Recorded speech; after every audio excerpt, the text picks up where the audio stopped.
BR పార్టీల మాజీ మంత్రి మల్లారెడ్డి సారు ఎంత ఫేమస్, షే పార్టీల జగ్గారెడ్డి సార్ కూడా అంతే ఫేమస్.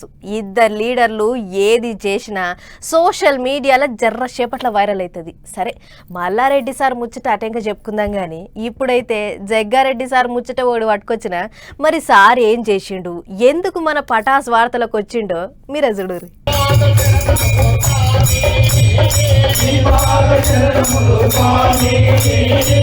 ఓహ్వా ఓహ్వా చూసిరా జగ్గన్న సార్ తబలా వాయిద్యం ఎట్లుందో, పాటకు తాళం పోకుండా బరాబర్ దరువేస్తుండు కదా. ఇక అసలు ముచ్చట్లకు పోతే జగ్గన్న సార్ ఈ తబలా కొట్టే కార్యం సంగారెడ్డి పట్టణంలోనే రామ్నగర్ లో అయింది. పతేడు ఉగాది పండుగ నాడు రామ్ మందిర్ కాడ భజనలు కీర్తనలు తీసుడు ఓ ఆచారంగా వస్తుందట. అగో అట్లనే 7 సూత మునుపటి కంటే ఇంత అవ్వల ధరగా సాగింది భజన కార్యం. అందరు వచ్చి దేవునికి పబ్బది బట్టి పాటలు పాడుతుంటే డోలు అందుకొని ఓ మలక వాయించుండు జగ్గన్న. అంతేకాదు దర్వేసుకుంటా మై మర్చిపోయిండు. ఇక చూడరే ఎట్లా కొడుతుండో డోలో.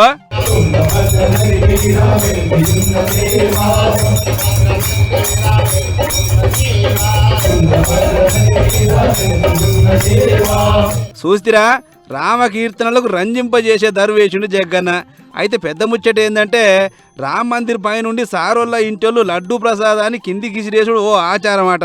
ఇక లడ్డూ ప్రసాదం ఎవరికైతే దొరుకుతుందో వాళ్ళు అదృష్టంగా భావించుడు చాలా ఏండ్ల సంధి జరుగుతుందట. అందుకే ఈ తాప కూడా గుడి ఎక్కిన జగ్గన్న ఫ్యామిలీ బత్తాల కొద్ది లడ్డూలు కిందికి ఇసిరేసిరు. సార్ అయితే బుట్టల కొద్ది లడ్డూలు కింద పోసిండు. ఇక అవి తీసుకున్న భక్తులంతా మా సంబరంగా మురిచిపోయిర్రు. గిట్ల సార్తో పాటు వాళ్ళ బిడ్డ కొడుకు నపరో దిక్కు తలిగి లడ్డూలు కిందికి ఇసురుతుంటే భక్తజనం వాటి తీసుకుంటానికి పోటీ పడ్డరు. ఏదేమైనా సంగారెడ్డి అంటేనే జగ్గన్న, జగ్గన్న అంటేనే సంగారెడ్డి అనేటట్టు ఎప్పుడు జనం నడుమల ఏదోటి చేస్తుంటాడు. మరీ ముఖ్యంగా ఈ నడుమ తబలా వాయిద్యంలో మాజోరు పెంచుండు.